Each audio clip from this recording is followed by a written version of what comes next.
জানিস আমি আপনাকে সভাপতি মানি না। তবে কি রবীন্দ্রনাথ, সুভাষচন্দ্র বসু, হিটলার, মাও জেদুং? না, কেউ না। আমি কাউকে মানি না। আমি নিজের সভাপতি এই মন্ত্রিসভার।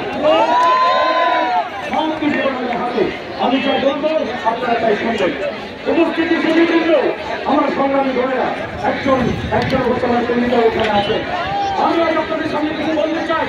আপনারা জানেন আমি কবি, রবীন্দ্রনাথ, শেক্সপিয়ার, এলিয়টের মতো আমি কবিতা লিখি এবং মূলত কবি। কবিতা আমার নেশা, পেশা এবং প্রতিশোধের হিরণময় হাতিয়ার। আমি কবি এবং কবি, কিন্তু আমি আর কোনো কবিতা লিখবো না। এই পঞ্চায়েত ভরাট ময়দানে ঘোষণা করছি আমি আর কোনো কবিতা লিখবো না। তবে কি রাজনীতি করবো, কন্ট্রাক্টারি, পুস্তক ব্যবসায়ী, প্রকাশক, পত্রিকার সাহায্য, নির্গত ফলাফলের খাতায় হাজিরা, পেশার দালাল, তেল নুন ডালের দোকান, রাজমিস্ত্রি, hotel branding, smuggling, under development করে শিক্ষকতা, নাকি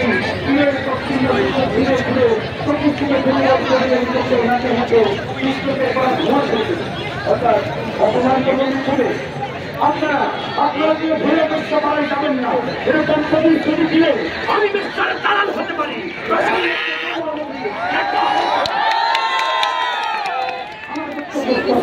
আমার বিপক্ষে গেলেন তথাকথিত রাজনীতিবিদ, বাংলা বুদ্ধিজীবী, অশিক্ষিত বিজ্ঞানী, পাঠশালা পাইয়ারা কোনো ব্যবসায়ী, সাহিত্য পত্রিকার সাফল্য সম্পাদক, অতিরিক্ত জনসভাবে আমি খুব দিয়ে তুলব।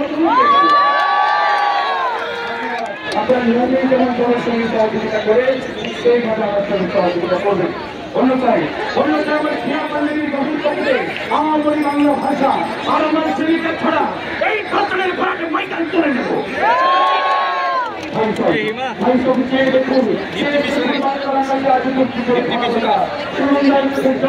একজন প্রেমিকার খোঁজে আবুল হাসান, তিনি আমি সূর্য, ইতিহাস সঙ্গে জানালা, রাজিয়া কর্মকারী ট্রেন। আপনারা কোনো কিছু দিচ্ছেন না।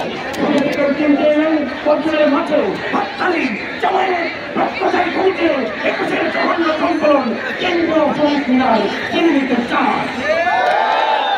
আমি সেইবারের মতো বলছি, আপনারা যার স্মরণে ঢাকায় সারি কপালে সিন্ধু ছেড়ে যান।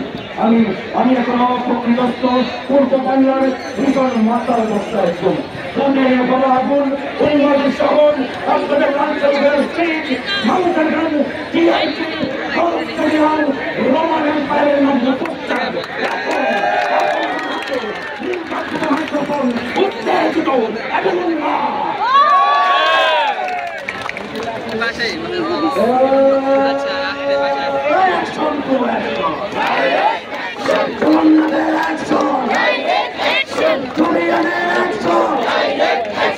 action to action.